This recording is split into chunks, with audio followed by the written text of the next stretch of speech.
여러분 안녕하세요. 이번 영상에서는 우리가 드디어 3단원 운동과 에너지에 관한 내용에 대해서 배워볼 거고요. 첫 번째로 운동을 기록하는 방법에 대해서 먼저 간단히 짚고, 두 번째 속력이 일정한 운동에 대해서까지 알아보도록 하겠습니다. 자, 여러분들 교과서는 100페이지를 펴시기 바랍니다. 자, 여러분들 우리는요 운동을 하고 있습니다. 사람도 운동을 하고 있고요. 움직이는 물체들은 운동을 하고 있다라고 과학에서 이야기를 할 수가 있는데요. 자, 그러한 운동을 어떻게 기록을 할 수 있을까요? 우리가 옛날에는 카메라가 발달하기 이전에는 오로지 그림으로만 표현을 할 수 있었다면, 지금은 카메라 기술이 발달했을 뿐만 아니라 어떠한 움직이는 물체를 연속적으로 촬영할 수 있는 기술 또한 굉장히 발달을 했습니다. 자, 그렇기 때문에 우리가 운동하는 물체를요 연속으로 촬영한 사진을 보게 되면 어떻게 운동했는지를 사진을 통해서 알 수 있는 거죠. 자, 그렇다면 어떤 사진이 있는지 한번 같이 보도록 하겠습니다. 자, 지금 스노우보드를 타고 있는 사람을 찍은 사진인데요. 이 사람이 지금 왼쪽에서부터 오른쪽 방향으로 이렇게 스노우보드를 타고 있는 형태를 우리가 확인을 할 수가 있습니다. 자, 그렇다면 지금 이 사람이 다 동일 인물인 건 여러분들도 아실 거예요. 자, 그런데 이 인물이 왼쪽에서 오른쪽으로 이동하는 동안 사람과 사람 사이의 간격이 달라지는 것을 우리가 사진을 통해서 확인을 할 수가 있습니다. 자, 가령 여기 첫 번째 사람과 두 번째 사람, 물론 이 사람들은 동일 인물이에요.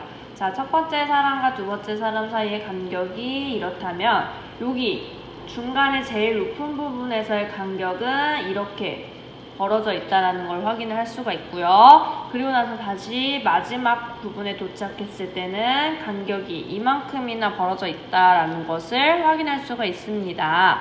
자, 우리가 일정한 시간 간격으로 촬영했다는 것은 예를 들면 어떤 시간을 기준으로 할까요? 0.1초를 한번 기준으로 해보겠습니다. 자, 그러면 0.1초라는 간격 동안 착착착착착착 사진을 찍은 거예요. 자, 그러면 이 사람이 지금 여기가 0.1초 동안 이동한 거, 그리고 여기도 똑같이 0.1초 동안 이동한 거리가 나타나게 되는 겁니다. 자, 그렇다면 여러분들 1번 경우랑 2번 경우에서 누가 더 빠르게 이동을 한 걸까요? 같은 시간 동안 멀리 갈수록 우리가 빠르게 이동을 한 거겠죠. 자, 그렇다면 사람 사이의 간격이 멀다라는 얘기는 같은 시간 0.1초라는 시간 동안 빠르게 더 많이 이동했다는 뜻을 가지고 있고요. 사람 간의 간격이 멀수록 속력이 빠르다라는 특징을 정리를 할 수가 있는 겁니다. 자, 그렇다면 요 그림 볼게요. 여기서는 이제 가운데 부분 간격이 가까울수록 속력이 느리다라는 특징을 정리할 수가 있는 겁니다. 자, 이렇게 우리가 움직이는 물체를요 일정한 시간 간격으로 사진을 촬영했을 때 간격이 달라지게 되고요. 이 간격을 바탕으로 우리가 속력이라는 것을 알아낼 수가 있는 것입니다. 자, 속력 한번 복습해 보도록 하겠습니다. 단위 시간 동안의 이동 거리라고 되어 있고요. 우리 단위 시간은요, 단위라는 말이 들어가면 뭐라 그랬죠? 기준이 되는 시간이란 뜻이에요. 그래서 우리가 과학에서 보통 자주 사용하는 단위 시간은 1초입니다.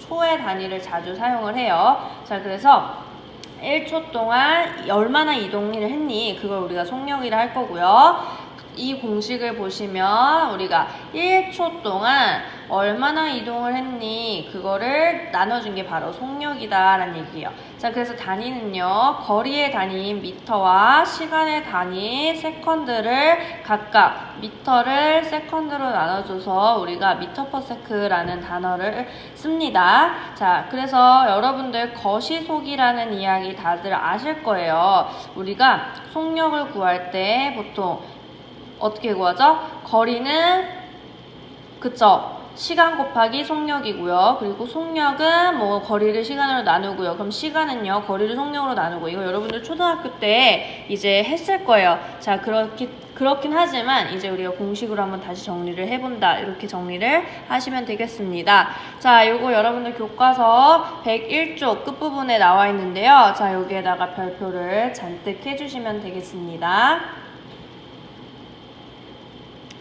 자, 그렇다면 우리 운동을 기록하는 방법에는요, 다중섬광 사진 혹은 시간 기록계 등이 있고요. 시간 기록계는 어떻게 생겼느냐? 이런 게 바로 시간 기록계로 이제 한 거예요. 여러분들 스스로 확인하기에 나와 있습니다. 자, 한번 보도록 하겠습니다. 이 그림을 먼저 보고 문제를 풀게요. 자, 그림은 0.2초 간격으로 운동을 기록하는 물체의 모습을 연속하여 나타낸 것이다 라고 되어 있습니다. 이런 식으로 우리가 물체가 이동하면서 그거를 종이에다가 점을 찍게 하는데 그걸 우리가 시간 기록계라고 이야기를 합니다.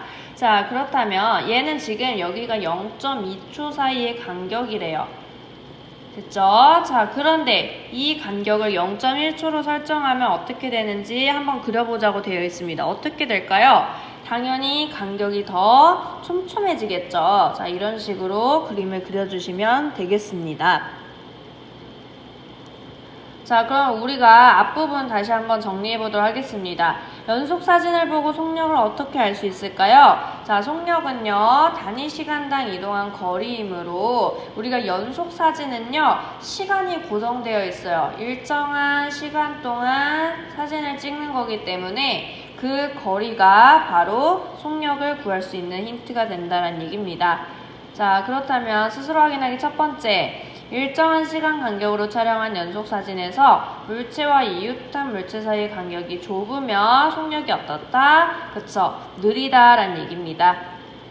자, 그렇다면 우리가 지금까지 이제 운동을 기록하는 방법과 속력에 대한 내용을 살펴봤고요. 바로 이어서 등속 운동에 대해서 한번 알아보도록 하겠습니다.